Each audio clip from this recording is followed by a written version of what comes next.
सिमा बारायनाय बेनि बेलायाव बेफोर जागोन दा माला जागोन मा जागोन बेखौ जों बुंनो हाया खिन्थु जागोन दाजानाय जि बिटिआर सरकार बेयो 2 बोसोर कमप्लिट जाबाय आरो बे 2 बोसोर कमप्लिट जानायखौ दिनै मोनसे सेलिब्रेसन हिसाबै जों लादों आरो बेखौ सेलिब्रेसन लानायजों लोगोसे थांनाय 2 बोसोराव जों मा मावखो बिनि हिसाबखौ रायजो राजाफोरनो होनाय जादों आरो बेवहाय नुबाय जों थांनाय बोसोरनियाव गोबां खामानि मावनो हादों पिडब्लिउडि एजुकेसन डिपार्टमेन्ट पिएनआरडि सयल कनजारभेसन ओमफ्राय वाटार रिसर्सेस इरिगेसन एग्रिकालचार बे गासै बिथिङावनो जों गोबां खामानि मावनो हादों आरो हयथ' जोंनि गोबां रायजोफ्रानो बिटिआर सरकार जेबो मावाखै होनना बुंबाय थायो दिनै गाबोन हल माबानि डिपार्टमेन्टफ्रा बेसेबां मा खामानि बिनि माबाफोरखौ ओंखारगोन दिनै जास्ट आं उदालगुरि समस्तिनि एमएलए आं गावनि समाजाव जिखिनि जादों मोननैसो डिपार्टमेन्टनि रिपर्टआ ओंखारबावाखै आसलथे बेयाव थालांबावदों दिनै जिखिनि जादों बेखौ हिसाब खालामनानै नुबाय जों अन्तत बे 2 बोसोराव 500निख्रुइबो बांसिन स्किम खामानि मावफुंनो हादों बेलेग बेलेग डिपार्टमेन्ट आरो बेबायदि स्पिडआव जों खामानि मावो निस्सय फैगौ 3 बोसोर खामानि मावबावनो चान्स मोनोथ' मोनखागोन 3 बोसोराव जों अन्तत बिटिआर ओनसोलनि गासैबो समयसाखौ फोजोबनो हागोन बायदिखौसो नुहुरदों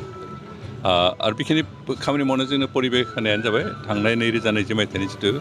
बिटिआर सुक्ति आरो बे सुक्तिनि गेजेरजों जिखिनि गोजोन थासारि जोंनि गेजेराव फैबाय गोजोन बारहावा फैबाय बेखौ लानानैनो दिनै गुबुन गुबुन जाथि जनगोष्ठीफोर ज' जानानै खामानि मावनो हानाय बायदि मोनसे बारहावा मोननायखाय जों बिनि खाबु लानानै गोबां खामानि मावनो हादों आरो बेनिखाय जों सुक्ति साखर जाहोनायाव बांसिन बिबान बाननाय हिसाबै भारतनि गाहाय मन्त्रि नरेन्द्र मदि डाङरिया आरो लोगोसे नखर बिफाननि मन्त्रि अमित शाह डाङरिया आरो लोगोसे आसामनि बारग' चिफ मिनिस्टार सर्बानन्द सन'वाल आरो लोगोसे दानि गिबि मन्त्रि डक्टर हिमन्त बिश्व शर्मा बिथांमोनखौ साबायखर खारन बिथांमोननि नाजानायाव बिथांमोननि आन्तरिकता थानायखायसो बे सुक्ति जाफुंदों बे सुक्ति जाफुंनाय लोगो लोगो जोंनि हल नर्थ इस्टनि गेजेराव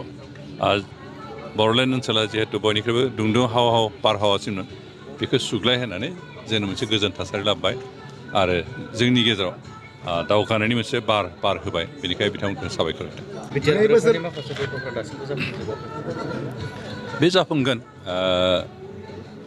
जोंहा प्राय 50% माबाया जाफुंबाय आरो 50%सो बाखि दङ आरो बेखिनिखौ जों जाफुंहोगोन जिहेतु सावरायबाय थादों दिनै प्रधान मन्त्रि आरो गृह मन्त्रि सानैबो बिथांमोना बुंबाय थादों जे एट एनि कस्ट बिटिआर एग्रिमेन्टखौ इमप्लिमेन्ट खालामगोन होनना बिथांमोना बुंदों आरो बेनिखायनो जों आसा खालामदों जागोन खारन मोनसे सुक्तिखौ बोसोरसेयाव इमप्लिमेन्ट खालामजोबनो हाया नोंथांमोना नायबा नुगोन जे आसुनि जिथु सुक्ति 1985आवनो सुक्ति खालामदोंमोन बियो दासिमबो इमप्लिमेन्ट जाजोबाखै आनकि बिटिसि सुक्तियाव थांनाय 2003 मायथाइयाव जि सुक्ति खालामदों बेबो प्राय